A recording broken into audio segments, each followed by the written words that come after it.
Hello and welcome to Charles Kelly Money Tips Daily, bringing you money tips to help you save, earn, invest, accumulate and enjoy more money. Hope you're having a good day today. Hello to everyone on Facebook Live and anyone else who's joining me on my podcast, which you can find on iTunes, Stitcher and at moneytipsdaily.com. moneytipsdaily.com. I have the transcripts of the podcast so you can read the blog on there as well. Now, today I'm asking you a question. Can you really buy investment properties with just one click of the mouse? A bit like, when you just go on and buy something on Amazon. Can you really do that?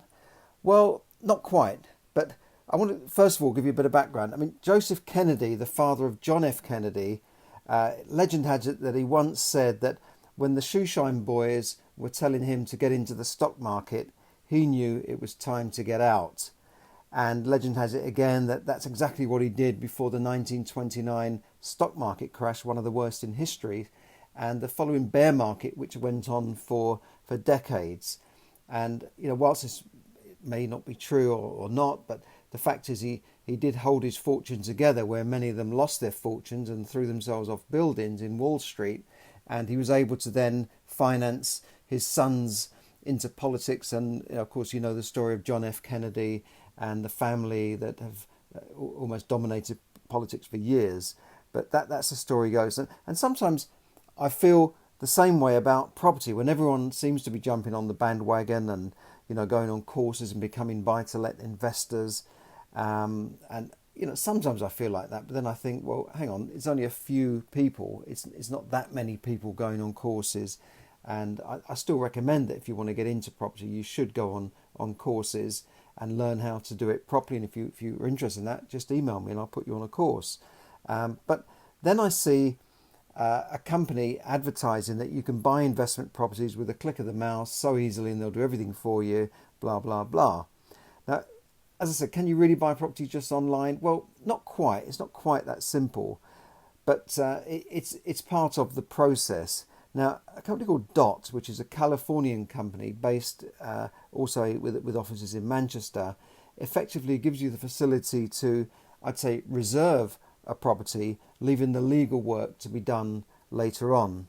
Now, investors are told that you can buy on a property online, and costing up to around usually around the £200,000 mark in a few pain-free minutes with just a click of the mouse. And they're promising yields of up to 6% per annum.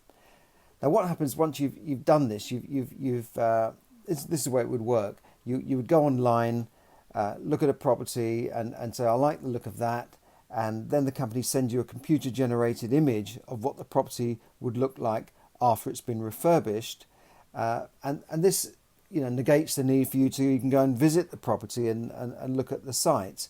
I guess, being a Californian company, this would make sense if they're, selling properties in Utah to investors in Texas and Florida, where to go and do a site visit would be thousands of miles and a plane ride and planes, trains and automobiles and all that sort of stuff. Whereas in the UK, you can get pretty much anywhere, certainly in England, you can get pretty much from one side or the other, within half a day.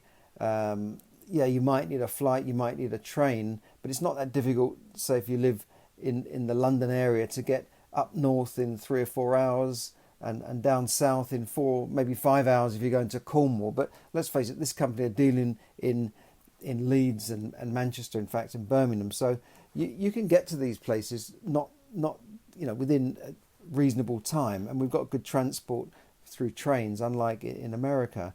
But I can see why they've put this out in America. But now they're in the UK, it might be a different story.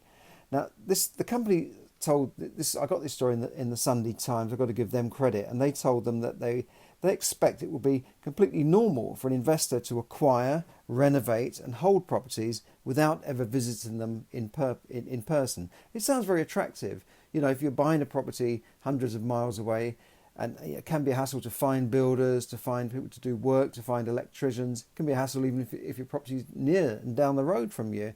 So this deal on the surface looks very attractive. They're kind of putting it together as a package and using technology. Now, let me go into a few of the details.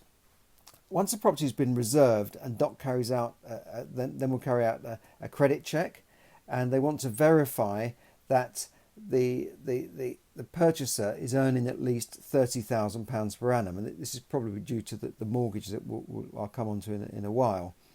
The company then effectively is lending the investor the money to purchase the property and pay all of the stamp duty and legal costs plus their fee, 3%. I'll just say that again, 3%. Right? Now, the loan is effectively like a bridging loan, okay? And it's offered at quite high rates, 0.6% per month. It's not quite as high as most bridging loans, which would be in the 1 to 2%, but it's still 7% per annum, and they say for 12 months. And the investor is then required to put in 25% as a deposit. Now, the company then, DOC, will set up a limited company in the investor's name so that tax on the profits can be paid at the corporate rate of 19% rather than personal rates of between 20 and 45% if you're higher rate taxpayers. Now, once the sale has been completed, they will refurbish the property for an agreed fee, which I guess won't be cheap because they're doing the site management as well. And this could take up to 3 months. Okay, fair enough. You can't expect people to work for nothing. Now, the company's packaging properties, at the moment they're packaging up to 40 flats in Manchester, Birmingham and Leeds, cities which it has identified as rental growth areas. And I can't really argue with that. All of these cities are looking good at the moment. Now, before refurbishment starts, the investor takes out a second mortgage with DOT on the same terms, and this would cover the interest accrued on the first loan. Not just the interest accrued, that means the interest is running up. It's rolling up and compounding. If you look at my episode on compounding, you'll see how this can have a major effect on the first loan, plus you're borrowing against the cost of the works.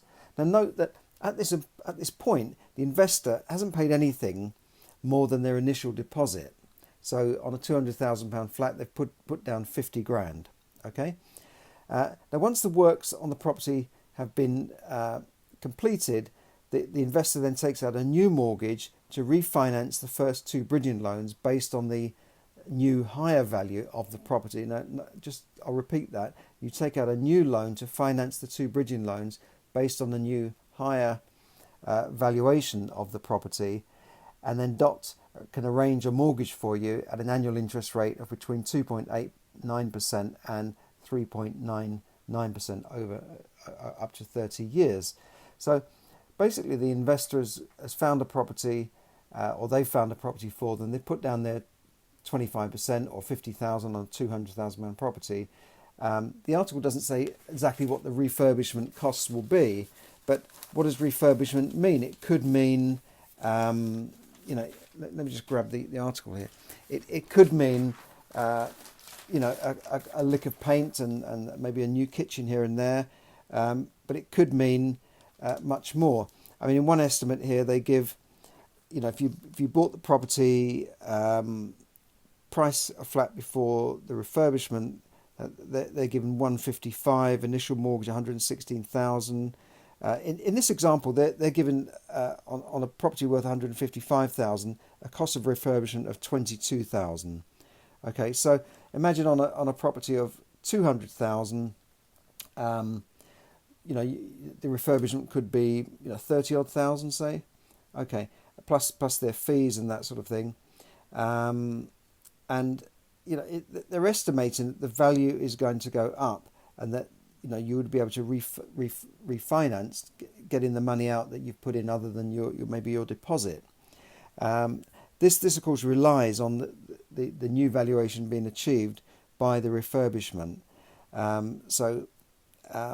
Let's just carry on with this. I mean, there's quite a lot of assumptions being made here. Okay, now the interest rate, it's quite a high interest rate, 2.89%. It reflects that the interest rates paid by limited companies seem to be higher than if you borrowed the money in your own name. It's still a mystery to me why mainstream lenders, like the Halifax and Lloyds Group, have not got into the market for lending to limited companies at more competitive rates than those offered by some of the more expensive challenger banks. Because although they're lending to a limited company, the the individual who owns the limited company is still signing a guarantee. So it's effectively, your mortgage with a limited company wrapped around it. So it's no more risky for the lender. That's what I'm trying to say. Now, based on current projections, investors who stay with the company could make £3,358 per year from a two-bed property worth around £207,000 and rent it out for £1,000 per month. So you're assuming that you've got a property in Birmingham, you're going to get £1,000 a month for a two-bed property worth £207,000. Now, by my calculations, this means that investors are only receiving less than 40% of the rental income. Mortgage payments, ground rent, service charges of roughly 30%. That covers insurance, tax reporting services, management fee are deducted from the rental income. So that's quite a hefty charge. You've got a rental income of £12,000 per annum, and you're getting less than £4,000 per annum. That's assuming you can even get £1,000 a month in Leeds. Okay, now this doesn't look like a 6% rental yield to me. It actually works out to 1.76% after cost. Now, okay, everyone's going to have costs. That's fair enough. There's always costs, but this is a package here. So to say that you're getting 6% when you're really getting less than 2% is a little bit of an exaggeration, to say the least. Okay, DOT claims that they'll make it easier for people to purchase buy-to-let investments without doing any of the research or work themselves. However, nobody's going to do it for nothing. They've got to make some money out of it, and there's some quite lumpy fees and charges involved. But on the face of it, it looks like an interesting deal, innovative, using technology and making it easy for people to get into property. But there are some drawbacks. Firstly, the advertised 6% yield is exaggerated, as I said. When you take into account all the management fees, you can argue that there's always going to be management fees, but not quite this much, I would say. And when you're buying any flat, especially in a block where there's porters and lifts and maybe even pools and that sort of thing, you've always got to take into account management charges, which in some London blocks you can have management charges of £3,000, £4,000, £5,000 a year, and that's paid by the landlord. So that's got to come off the estimated yield. Secondly, buying a property remotely, I think, is always risky. I know some dealers do it, some people buy in auctions remotely, but it's always a risk. And if you're big enough to take that risk and you've got enough money behind you, fair enough. But for the average new investor, I think it's a silly risk to take when you can get up to Manchester, Leeds or Birmingham within a few hours and invest a bit of time in going to see things and look at the area, look at what is this area? Is this on some industrial estate, or is it in a nice residential area where you've got amenities around you? Yeah, you can look at things on Google Earth. It's not the same as going to an area and getting a feel for it. If you go to an area and you just feel, you don't feel safe, you see broken windows and cans of stuff lying around and unsavoury people walking around the streets, and you think, what kind of area is this? But if you go to an area, it's a nice area, you get a good feel for it. So I think it's a bit risky to buy remotely. Thirdly, much of the profit's going to be eaten up by your bridging loan and interest costs, certainly your early profits, which of course are adding to the profits of DOT. This looks like a good scheme for DOT to me. They're finding properties, they're charging you a 3% fee, they're charging you all this interest, which I'm sure is making them quite a big profit. And then the management charges are just unbelievably expensive, in my opinion. So that's another risk, and especially these bridging loan costs in the first year. Fourthly, you're almost totally reliant on DOT, this company, to fulfill all the refurbishment, all the management. You have very little control over it either. If the company releases 40 flats onto the market in one area, there is a risk that you may not even be able to find suitable tenants. You're really reliant on this company, which could be a great company. I don't know them. This could be a wonderful scheme, but I've seen things like this in the past, and it's always seemed to end in tears. When the company advertises, you can buy properties easily, we'll manage it, we'll do this, we'll do that. How can you be sure? I mean, when I've got a builder working on a property, I have to be there to visit and look at the site, or employ someone to do that, because if they're not being watched, they're not going to do things properly. That's my experience. Everything has to be managed. Big companies, when they build sites. They have site managers, they have architects, they have cost accountants, and all these people, and surveyors and quantity surveyors, all watching their products. They don't just leave it to a builder to do and then come back in a year's time. So that's the fourth drawback, in my opinion. And finally, and I think most crucially, the scheme seems to rest and rely and turn on a new higher valuation in order to get your remortgage and get your money out and get out of this expensive bridging loan. Now, if your lender's valuation, or the new lender that you're remortgaging with, and the valuer comes along and doesn't agree with the DOT's higher valuation, or the market has dipped, or DOT just gets it wrong, you may end up having to put in more of your own cash, assuming you have cash, in order to get out of this 12 months bridging loan. So in other words, if you've bought a place for £200,000, you spent 30 on it, there's other fees of, let's say 20,000, you're in, that's £250,000 you're in for. Now, if the valuer of your new lender comes along and says, well, we only think this is worth 200,000, we don't think it's worth any more than you paid for it, then what? You can only get maybe 75% out on the new loan, which will also depend on your income, your outgoings and that sort of thing. You may not qualify for the loan. Then what? Then you can only borrow maybe 150,000 when you've already put in 50,000 of your own deposit, plus maybe another 50,000 in costs. Then what? You spent £100,000, but you can only get a mortgage giving you back and leaving you with, in other words, you may have more cash in the deal than you expected because the higher valuation hasn't stacked up. So that's the risk for me. So although they're saying you only need a 25% deposit, you may need a lot more than that. You may need more like a 50% deposit if you're going to cover all these refurbishment costs, and all the other fees that are involved.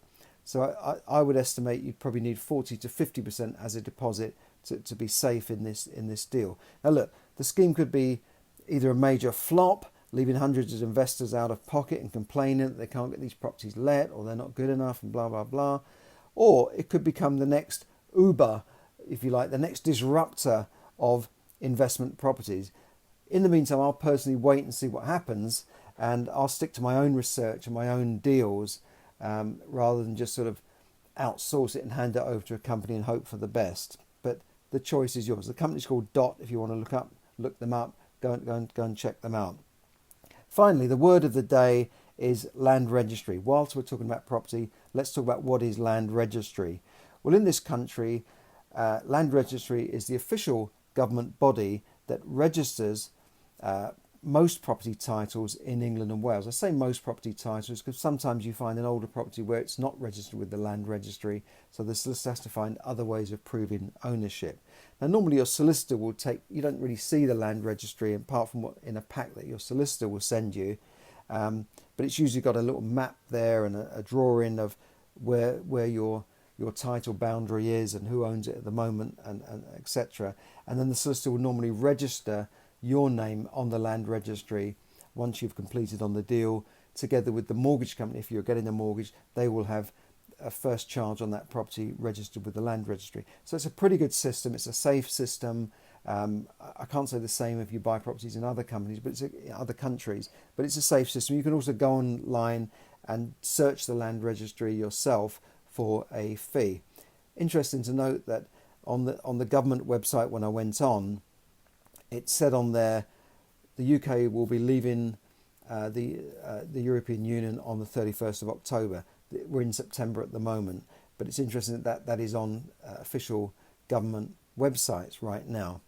Okay, thanks for listening. I know it's been quite a long episode and it's gone into a lot of detail, but I wanted to cover that so that you really understood what it was all about. Thanks for listening. This has been Charles Kelly, bringing you money tips to help you save, earn, invest, accumulate and enjoy more money.